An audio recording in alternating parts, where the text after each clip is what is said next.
You must sit beside him. Do not make a scene. I was wondering when you would arrive. The silver cutlery fell silent. 200 eyes locked on the empty chair beside the Duke of Prescott, a man whispered to have murdered his own brother. It was a vicious dare, designed to ruin her. But when Genevieve took her seat, the beast didn't bite. He smiled. London, in the spring of 1816, was a battlefield of silk and whispers, where reputations were slaughtered, not with swords, but with well-placed gossip. At the very bottom of this glittering hierarchy sat Miss Genevieve Caulfield. Genevieve was the penniless daughter of a minor country gentleman who had died, leaving nothing but a mountain of debts and a tarnished family name. Her presence in Mayfair was entirely due to the begrudging charity of her aunt, Mrs. Beatrice Lipton, who reminded Genevieve daily of the immense burden she was. Genevieve's only objective for the season was survival.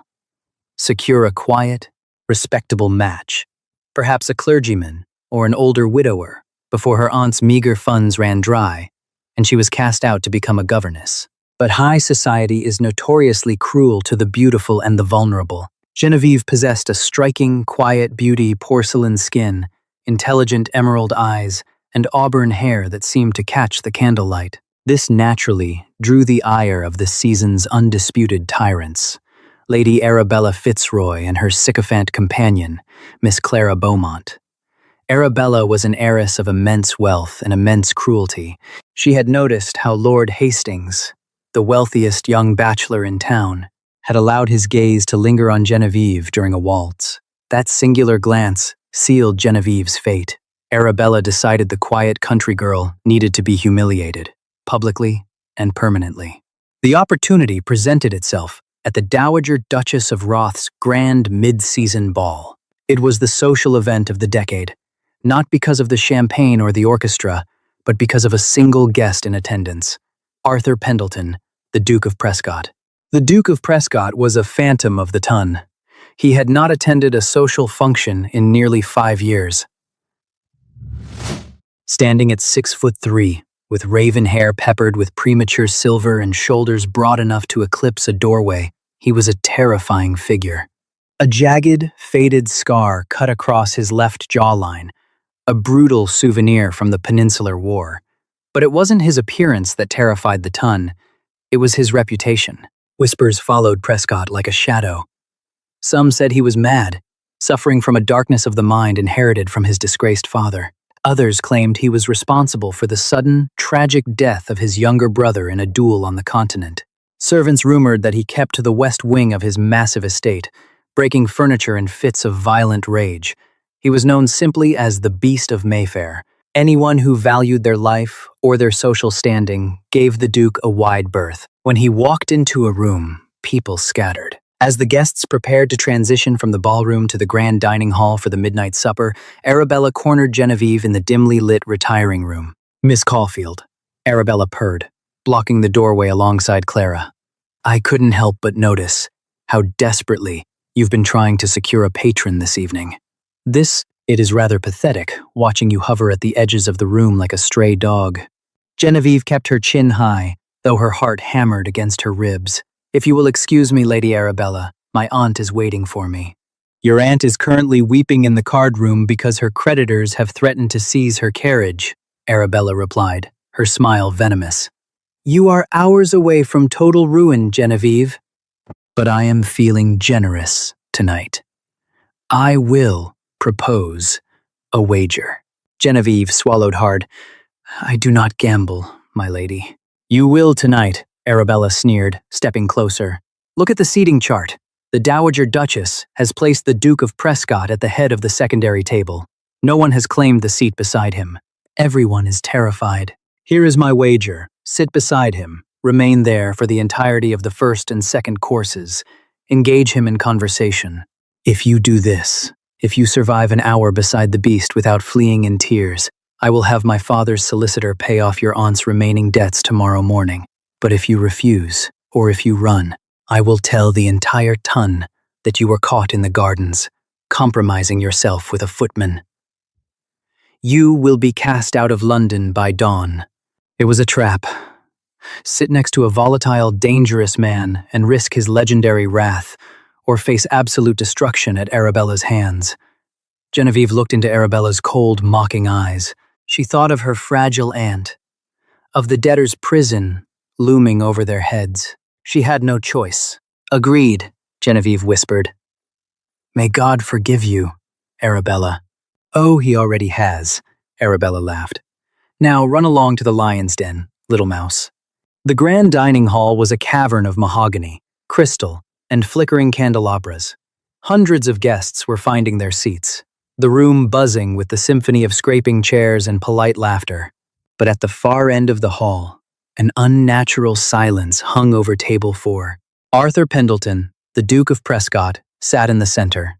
The chairs immediately to his left and right were glaringly empty. People were actively squeezing into the opposite ends of the table, whispering frantically behind feathered fans. The Duke stared straight ahead, a glass of dark claret untouched by his right hand. He looked like a storm condensed into human form.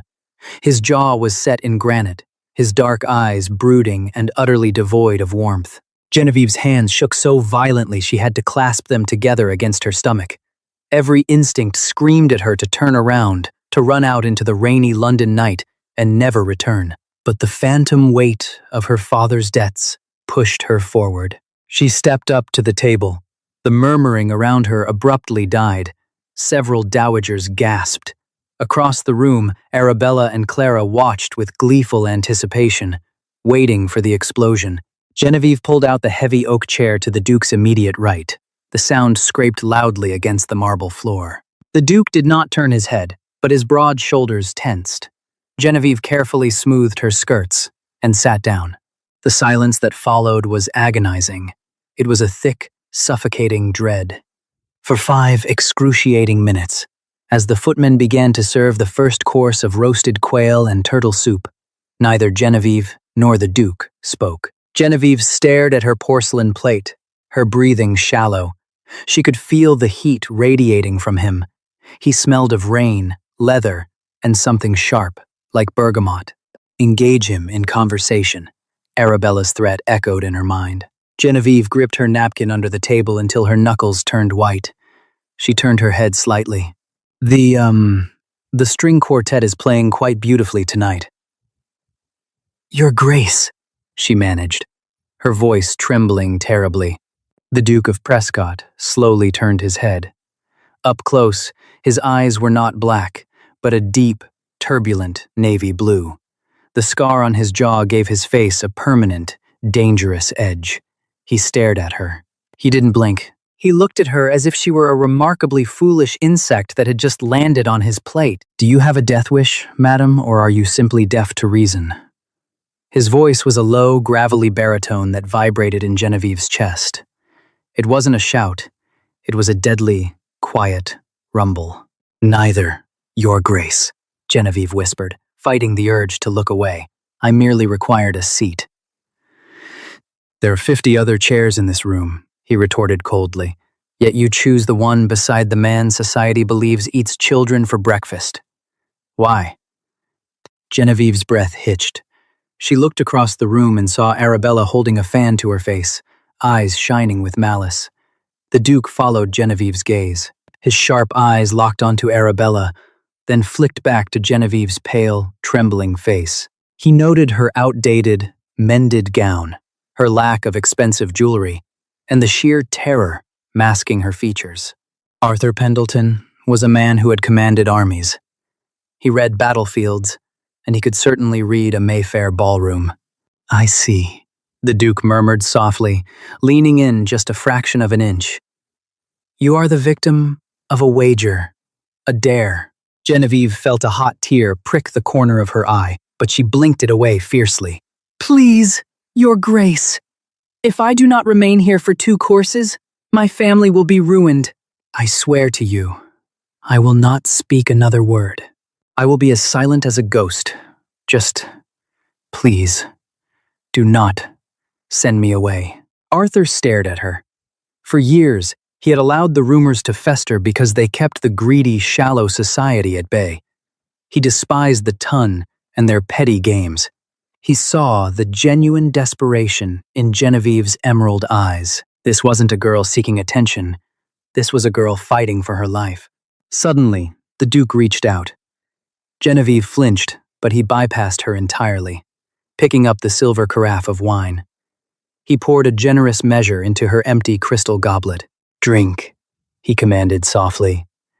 "You look as though you are about to faint, and if you collapse on my boots, I will be blamed for poisoning you." Genevieve took a shaky sip.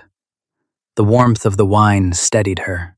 "Now," Arthur said, shifting his large frame so that he was angled entirely toward her, effectively blocking the rest of the table from her view. "If we are to win this little game of theirs, Miss Caulfield," she whispered. "Genevieve Caulfield. If we are to win, Miss Caulfield, silence will not do. That pack of hyenas wants to see you cower. They want a spectacle." A slow, dangerous smile curved the corner of his lips. A sight so rare the Dowager Duchess of Roth dropped her fork at the head table. "What are you doing?" Genevieve asked, her heart racing for an entirely different reason now. "I am turning the tide of the battle," the Duke replied, leaning in so close that the warmth of his breath brushed her cheek. It was an incredibly intimate posture, completely scandalous for a public dinner. "Smile, Miss Caulfield. Laugh, as if I have just told you the most amusing secret in London. Give them a spectacle they will never forget." Genevieve looked into those turbulent blue eyes and realized, with a shock that rattled her to her core, that the Beast of Mayfair was not mad at all. He was brilliant. And right now, he was on her side. Tentatively, Genevieve let out a soft, nervous laugh. The Duke's smile widened, transforming his hardened face into something startlingly handsome. "Better," he murmured, his voice dropping an octave. "Now, lean closer, Genevieve. Let me tell you exactly what I know about the esteemed Lady Arabella Fitzroy's family finances." As the Duke began to whisper dark, hilarious, and ruinous secrets into her ear, Genevieve's nervous giggles turned into genuine, bright laughter. Across the room, Arabella's smug expression shattered into absolute panic. The most feared man in England wasn't destroying Genevieve Caulfield, he was utterly captivated by her, and the night had only just begun. The second course arrived, a decadent spread of roasted venison and buttered asparagus, but Genevieve tasted none of it. She was entirely consumed by the man beside her. Arthur Pendleton did not merely converse. He held court in a hushed, captivating baritone that made the rest of the grand dining hall fade into a dull hum. He did not ask her about the weather or the trivial gossip of Mayfair. Instead, he asked about her family. "My father was Reginald Caulfield," Genevieve explained, her initial terror replaced by a profound, warming comfort. "He was a squire in Somerset. He had a brilliant mind for breeding horses, but a terrible mind for bookkeeping." Arthur's knife paused against his porcelain plate. The stormy blue of his eyes softened with a flicker of recognition. "Reginald Caulfield of Somerset?" He supplied the heavy cavalry horses for General Thomas Picton's division in the peninsula. Genevieve blinked, astonished. "You knew of him?" "I rode one of his mounts at the Battle of Vittoria," Arthur said gently. "A magnificent black gelding. Your father's beasts possessed more courage than half the aristocratic officers in my regiment. If society judges you based on his debts rather than his contributions to the crown, then society is entirely composed of fools." A profound silence stretched between them, thick with an unspoken understanding. For the first time since arriving in London, Genevieve felt truly seen. She was not a charity case, nor a target. She was Reginald Caulfield's daughter, sitting beside a hero of the realm. As the dinner progressed, their shared laughter became the absolute focal point of the Dowager Duchess's ball. Arabella Fitzroy's face transitioned from smug satisfaction to pale horror, and finally, to a blotchy, furious red. When the final plates were cleared and the guests began to rise for the card rooms, Arabella could endure it no longer. She marched toward table 4, Clara trailing behind her like a frightened shadow. "Miss Caulfield," Arabella interrupted, her voice shrill enough to draw the attention of several nearby peers, including the influential Lord Jersey. I see you have survived the supper. Genevieve stood, her chin raised. The wine and Arthur's companionship had given her a spine of steel. I have, Lady Arabella, and I believe our arrangement is concluded. Arrangement? Arabella forced a high, brittle laugh, waving her fan rapidly. I know not what you speak of. If you refer to your pathetic pleas for financial assistance in the retiring room, I assure you, my father's solicitor is far too busy to entertain the debts of country paupers. She was reneging on the wager. Genevieve felt the blood drain from her face. Without Arabella's money, Aunt Beatrice would be ruined by mourning. The carriage would be seized, the house foreclosed. Before Genevieve could utter a word, a massive shadow fell over them. Arthur stepped forward. Standing at his full height, he dwarfed Arabella, exuding a cold, lethal authority that made the surrounding guests physically step back. Lady Arabella. Arthur's voice was dangerously quiet, yet it carried across the sudden silence of the room. I could not help but overhear your conversation. It seems there is a misunderstanding regarding a wager made upon my disposition. Arabella swallowed hard, her haughty demeanor crumbling under the Duke's piercing glare. Why, Your Grace. It was merely a jest among ladies. A jest, Arthur interrupted, his tone chilling. You wagered the financial ruin of a war hero's daughter on the premise that I am a volatile beast. Tell me, Lady Arabella, does your father, the Earl, know that his daughter operates an illicit betting book in the Dowager Duchess's retiring rooms? Arabella's face turned the color of ash. Arthur reached into the breast pocket of his impeccably tailored evening jacket. He withdrew a small, leather-bound checkbook, procured from his private accounts at Hoare's Bank. With a swift, fluid motion, he produced a gold fountain pen and scrawled a figure across the paper. He tore the slip and held it out to Genevieve. Miss Caulfield, Arthur said loudly, ensuring every eager ear in the room caught his words. Consider your family's debts settled, not as the spoils of a cruel wager, but as a long overdue payment from the Crown for your father's unparalleled service to my regiment. As for you, Lady Arabella, he turned his gaze back to the trembling heiress. A lady of your supposed standing should remember. A reputation built on the destruction of others is a house built on rot. Do not cross my path, or Miss Caulfield's, again. The room was so quiet one could hear the rain lashing against the window panes. Arthur offered his arm to Genevieve. May I escort you and your aunt to your carriage, Miss Caulfield? Genevieve placed her gloved hand on his solid forearm. I would like that very much, Your Grace. As they walked out of the dining hall, the sea of aristocrats parted for them, not out of fear of the beast, but out of absolute, stunned awe. The following morning, London awoke to an earthquake of gossip. The Duke of Prescott had not only attended a ball, but he had also paid the exorbitant debts of a penniless country squire's daughter, and publicly humiliated the season's reigning diamond. For Genevieve, the world shifted on its axis. The threatening letters from creditors ceased entirely.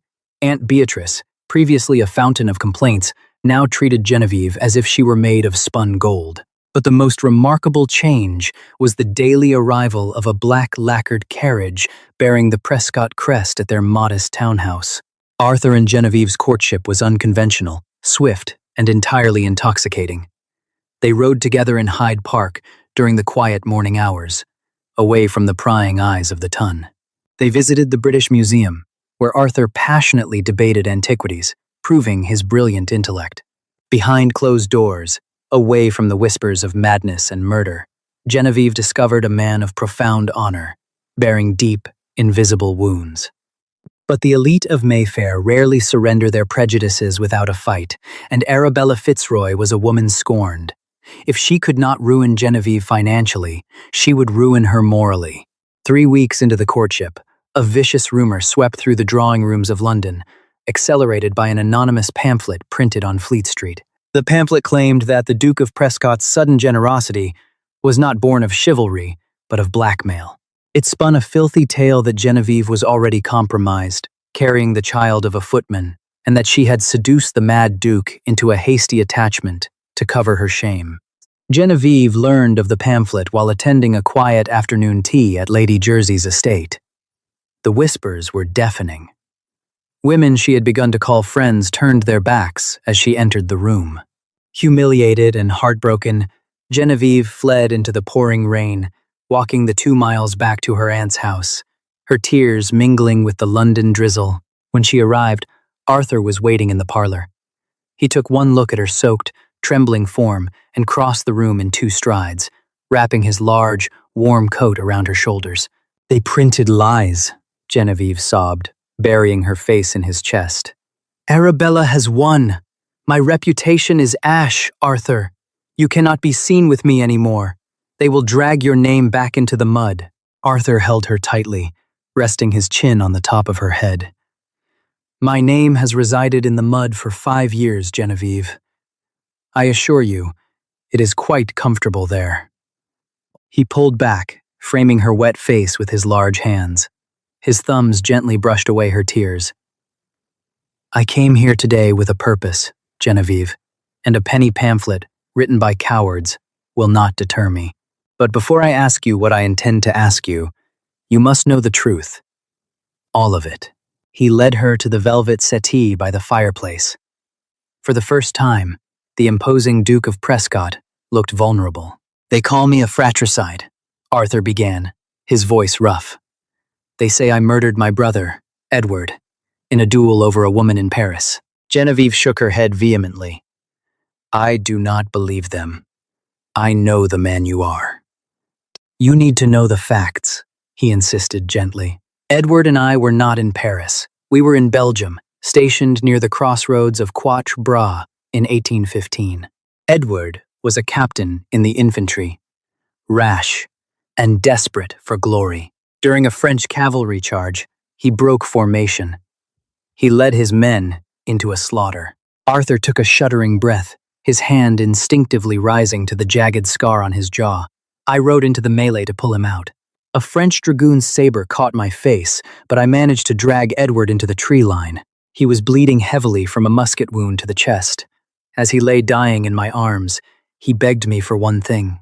Genevieve squeezed his hand, her heart breaking for the pain echoing in his turbulent blue eyes. "He begged me to protect his honor," Arthur whispered. He knew that if the generals learned he had broken ranks and caused the deaths of 20 men, his name would be disgraced in military history, and our mother would die of the shame. So, I lied. I reported that he fought valiantly, but fell to enemy fire while holding the line. "Then where did the rumor of the duel come from?" Genevieve asked softly. "A disgruntled lieutenant in his company," Arthur replied bitterly. "He knew Edward broke ranks, but he didn't know why I was carrying his body. He deserted, returned to London, and sold a sensationalized story to the scandal sheets to pay for his gin. He claimed we fought over a Belgian woman, and that I struck him down in the chaos of battle. I could not deny the rumor without revealing the truth of Edward's cowardice. So, I accepted the moniker of the Beast. I let them hate me, so that my mother could lay flowers on the grave of a hero." Genevieve stared at him, overwhelmed by the sheer, staggering weight of his sacrifice. He had traded his own place in society, his own reputation, to preserve his family's honor. "You are not a beast, Arthur," Genevieve said fiercely, reaching up to trace the scar on his jaw with trembling fingers.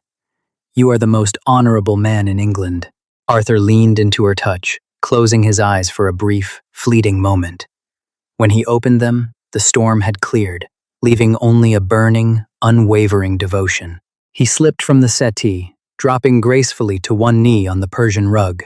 From his pocket, he produced a stunning, flawless sapphire ring surrounded by diamonds, a Pendleton family heirloom. "Genevieve Caulfield," Arthur said, his voice ringing with absolute certainty.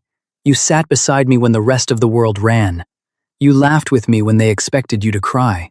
I care nothing for the whispers of Mayfair, and I care even less for their pamphlets. I care only for you. Will you do me the absolute honor of becoming my wife and the Duchess of Prescott?" Tears spilled freely down Genevieve's cheeks, but this time, They were tears of unadulterated joy. Yes, she breathed, throwing her arms around his neck. Yes, 1,000 times over. Their wedding was not a quiet, secretive affair held in a remote country parish to avoid the ton's scorn.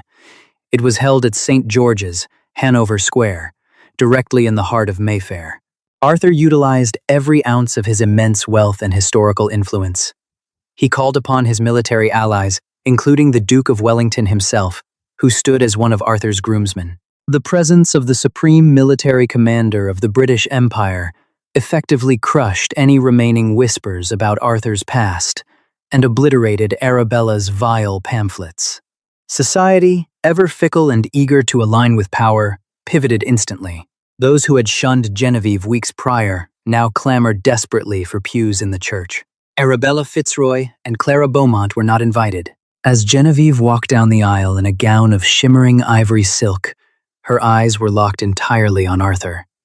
He stood at the altar, tall, powerful, and impeccably handsome in his formal regimentals. When he took her hand, his thumb brushed softly over her knuckles, a silent promise of a lifetime of protection and love.